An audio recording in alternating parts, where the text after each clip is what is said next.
दोस्तों बात करने वाले हैं आईआरएफसी शेयर के बारे में। भाई आईआरएफसी ने आज जबरदस्त गिरावट यहाँ पे दिखाई है। ऑलमोस्ट अगर देखें दोस्तों डे हाई लो यहाँ पे, तो जैसा कि दोस्तों 201 रुपए तक के तो लो लग चुके हैं। 212 की ओपनिंग के आसपास स्टॉक यहाँ पे ओपन हुआ था। उसके बाद टोटली हमें स्टॉक में आज बहुत ज्यादा प्रेशर देखने को मिल रहा है। एंड कई भाइयों के यहाँ पे कमेंट देखने को मिले कि भाई आपने क्या बोला था, इन स्टॉक में क्या हो गया। बिल्कुल दोस्तों मैं एक्सेप्ट करता हूँ, मैंने क्या चीजें बोली थी, क्या हो रहा है।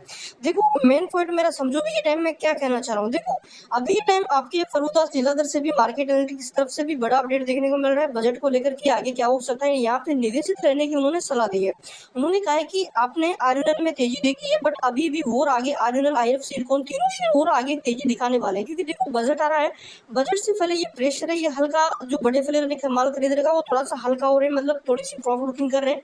तो यहाँ पे रिटेल का भी इसमें हिस्सा है, क्योंकि देखो जब कोई शेयर भागता है, मान के चलो आपका जो आईएफसी है, इसमें लोगों को पहला डर ये कि भाई ऑफर्स ना आ जाए। अब देखो ऑफर्स इतनी बड़ी नेगेटिविटी नहीं है, बट लोग उसको सीरियस लेंगे एंड उसका फायदा कौन उठाएंगे, बड़े प्लेयर्स। अब देखो आईएफसी में अगर तेजी लानी होगी तो बड़े प्लेयर्स माल खरीदेंगे। एक चीज हमने देखा है कि आईएफसी में पिछले क्वार्टर से देखोगे तो एफआई और डीआई दोनों ने टोटल प्रॉफिट बुकिंग करी। म्यूचुअल फंड को यहाँ पे सेल किया है, तो बड़ा माल उन्होंने खरीदना है। एंड वो खरीदने के लिए क्या करेंगे, रिटेल को प्रेशर डालेंगे। अब देखो रिटेल को प्रेशर कैसे डाला, 230 तक स्टॉक को लेके गए, वहां से लोगों को ये चीज दिखाया कि वो ऊपर जाएगा। अब लोगों ने जैसे ही खरीदा स्टॉक को गिरावट में ले आए। अब जैसे ही गिरावट में आए तो लोग, एक तो जो लोग मान के चलो 200 रुपए के नीचे खरीद रहे थे, उनमें थोड़ा डर हुआ कि भाई क्या पता कितना गिर जाए।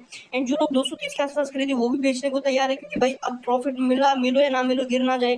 तो माइंड सेट का फर्क पड़ेगा। मेन पॉइंट की जो माइंड सेट है वो लोगों का क्या रहेगा। मेरा जो माइंड सेट है वो ये कह रहा है कि बजट देखना चाहिए, बजट के बाद हमें कुछ डिसीजन लेना चाहिए। क्योंकि जो बजट है ना, रेलवे में मैं आपको बताऊंगा कि हर साल 2018 के बाद रेलवे में कितना बजट आवंटन हुआ है एंड कितना बड़ा बड़ा के दिया गया है। तो ये एक बड़ा संकेत रहेगा कि आगे क्या हो सकता है। एंड एक चीज आपको पता है कि जब बड़ी तेजी लाई जाती है तो रिटेल के साथ क्या किया जाता है, ये कुछ आप कहने की मेरे को बताने की जरूरत नहीं है। मार्केट में आपने बहुत ज्यादा वोलेटिलिटी थी। करंट टाइम पे अगर बताऊं 219 पॉइंट मार्केट पॉजिटिव है। मॉर्निंग के अंदर कितना तगड़ा गिरावट में खुला था आपको खुद को पता। तो प्रेशर डेफिनेटली स्टॉक में पैदा हुआ। एंड जो यूएस के इलेक्शन चल रहे थे उनकी तरफ से भी थोड़ा एफआई सतर्कता अभी के टाइम बरत रहा है। मेन पॉइंट बात की जाए दोस्तों वॉल्यूम की, तो आज वॉल्यूम स्टॉक की कम है। ऑलमोस्ट यहाँ पे 8.5 करोड़ की वॉल्यूम रही है। एंड वॉल्यूम दोस्तों थोड़ी सी घटी है, क्योंकि पिछले सेशन में देखोगे तो 10-12 करोड़ की वॉल्यूम थी, आज घटी है। धीरे धीरे जैसे गिरावट होती है वॉल्यूम देखो मान के चलो, तो तेजी आती है धीरे धीरे वॉल्यूम बढ़ती है, बायर्स आते हैं, पर जैसे धीरे धीरे स्टॉक गिरता है वॉल्यूम घटती जाती है, मतलब सेलर हमें कम होते हुए देखने को मिलते हैं। और आज के जो टोटल ट्रांजेक्शन 1762 करोड़ के आसपास का देखने को मिल रहा है। वही जो स्टॉक की डिलीवरी है 33 शेयर हैं जो यहाँ पे डिलीवर हो रहे हैं। देखो रिटेल ज्यादा बिकवाली कर रहा है, रिटेल को ये लग रहा है कि भाई अब नहीं जाएगा, इतना दाना था जा चुका, वापस आएगा, वापस में गिरेगा। देखो मैं एक चीज आपको और बता दूं, आईआरएफसी भागा नहीं है, आईआरएफसी नहीं भागा, ये चीज ध्यान रखो। आईआरएफसी कब आगेगा, मान के चलो बजट में ऑफर्स भी आ गया, ऑफर्स भी अनाउंस हो गया, तो उस ऑफर जैसे ही सक्सेसफुल होगा ना आईआरएफसी रॉकेट बन सकता है यहाँ से। तो थोड़ा सा व्यू लंबा करो। ऑलमोस्ट यहाँ पे आप व्यू अपना रखो कि Q2 तक आपको रुकना है, टारगेट आपको 300 लेके चलना है, ऐसा कुछ माइंड सेट रखो अपना। चाहे आपने 200 प्लस ही क्यों ना खरीदा हो, थोड़ा सा व्यू लंबा रखो, क्योंकि आईआरएफसी में पोटेंशियल है, मोनोपोली कंपनी है, इसके कंपटीटर कोई भी नहीं है। जितना ये फाइनेंस आगे बढ़े, आप बढ़ा के देखें ना, मतलब जो आपके यहाँ पे जो रेलवे है उसकी जितनी ग्रोथ होगी उसमें आपके आईआरएफसी एकमात्र कंपनी देगी जिसकी सबसे ज्यादा ग्रोथ देखने को मिलेगी। देखिए ये टाइम अगर बताऊं मैं तो रिजल्ट को लेकर कोई भी अपडेट नहीं है। एंड यहाँ पे अगर आप देखोगे दोस्तों तो बड़ा प्रेशर देखने को मिल रहा है, पर ऑलमोस्ट स्टॉक ने यहाँ पे मॉर्निंग में जो गिरावट दिखाई उसको धीरे धीरे रिकवरी भी करी, क्योंकि हमें यहाँ पे भी टाइम बॉटम से फिर से बाहर आते हुए देखने को मिल रहा है। देखिए दोस्तों ये आपके रेलवे की कंपनी है, इनका एक बार आप रिटर्न उठा के देखो, पिछले एक मंथ में देखोगे ना। देखिए यहाँ पे रिटर्न साइंस मतलब अंतरिम बजट के ऊपर इन्होंने कितना रिटर्न दिया था, अभी के टाइम इनका एक बार रिटर्न उठा के देखो। देखो दोस्तों इनका पी यहाँ पे 73 का था एंड 1 मंथ में 5% भागा था, बजट के आसपास 42% का रिटर्न बना था। एंड भाई अभी के टाइम अगर हम देखें ये अभी का रिटर्न है, जो आपका आईआरएफसी भाई ओनली फॉर 21% भागा है, इनको यहाँ पे 36% निकल चुका है। आपका जो आईआरसीटीसी है वो 5% भागा, ये टोटल रेलवे के शेयर है, इनको अभी के टाइम 36% बढ़ चुका है। तो ये चीज आप समझ दोस्तों कि इनमें कितनी बड़ी रैली है। वही अगर आप आरएनएल को देखोगे तो अब तक आरएनएल भाई इस बजट में अब तक देखो इस बजट में 59% भागा है, बट अंतरिम बजट से लेकर अब तक 101% बढ़ चुका है, ऑलमोस्ट पैसा इसने डबल कर दिया है।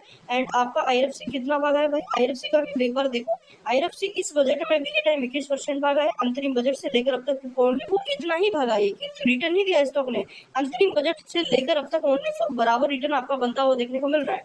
तो ये चीज आप समझो। अगर रेलवे के शेयरों में देखोगे यहाँ पे एक मंथ में रिटर्न है, जो अंतरिम बजट में कितना रिटर्न, अंतरिम बजट 70.2% बढ़ चुका है। सबसे कम रिटर्न अगर बताऊँ ना मैं यहाँ पे तो आपके आईआरसीटीसी का बना है, बट आपका आईआरएफसी का भी कोई ज़्यादा नहीं बना है। अब यहाँ पे अगर आप देखोगे अंतरिम बजट में वित्त मंत्री सीतारमण ने रेलवे के लिए काउंटर बजट बढ़ाया था। मोदी सरकार की बुनियादी ढांचा विकास जो रणनीति का आधार रहा, इसे साल दर साल 5% बढ़ाकर 2.6 लाख करोड़ रुपए कर दिया था। कई विशेषज्ञों को अभी भी उम्मीद है कि अंतरिम बजट में आधुनिकीकरण, सुरक्षा जो आपका ये अंतिम बजट में ये मतलब इन चीजों को यहाँ पे लाया गया था। गलियारों में कामकाज तेजी लाने पर ध्यान केंद्रित करना, आवंटन बजट और वृद्धि की जाएगी। वित्त वर्ष 2018 से अब तक अगर हम देखें तो 2.6 गुना बजट यहाँ पे बढ़ा दिया गया है। एंड देखिए प्रभुदास लीलाधर ने जो अमरीश जो अग्रवाल है दोस्तों, उन्होंने कहा कि हमें उम्मीद है कि रेल अवसंरचना और क्षमता जो यहाँ पे रेलिंग स्टॉक विद्युतीकरण, माल लुढ़काई, यहाँ पे जो गलियारे, हाई स्पीड ट्रेन, मेट्रो आदि को उन्नत करने की नई रेलगाड़ियां, वंदे भारत, मेट्रो, नेमो मतलब नमो भारत आदि जो यहाँ पे शुरू किए जाएंगे। सुरक्षा कवच एंटी ट्रेन प्रणाली में भी सुधार पर यहाँ पे पैसा खर्च किया जाएगा। अब देखो दोस्तों, बजट के बाद इन शेयरों में अगेन हमें तेजी देखने को मिल सकती है। एंड इसको लेकर जैसा कि आप देखोगे दोस्तों क्या क्या कहा गया है, तो देखिए आगे जो ये शेयर है दोस्तों, ये हमें आगे भी उम्मीद है कि सरकार इन कंपनियों को और भी मतलब इनमें निवेश बढ़ाएगी एंड इनमें हमें आगे तेजी और देखने को मिल सकती है। जैसा कि अगर बता दूं मैं, देखिए भी के टाइम अगर आप देखेंगे मतलब इन्होंने कहा कि आगे वो उछाल बनने की संभावना है। तकनीकी चार्ट पर अभी के टाइम स्टॉक पॉजिटिव दिख रहे हैं एंड उम्मीद है कि सरकार आगे इनमें और निवेश बढ़ाएगी। अगर निवेश बढ़ता है तो आपको पता है कि आगे स्टॉक में बाउंस बनता है। देखिए दोस्तों अभी के टाइम अगर चार्ट पैटर्न के अकॉर्डिंग देखें तो आरएनएल में 5-6% के आसपास गिरावट है एंड आपके जो आईआरएफसी में 2% के आसपास की गिरावट है। 64 का यहाँ पे आपका आरएसआई आ चुका है लगभग दोस्तों। बॉटम पे स्टॉक अब हमें देखने को मिलेगा।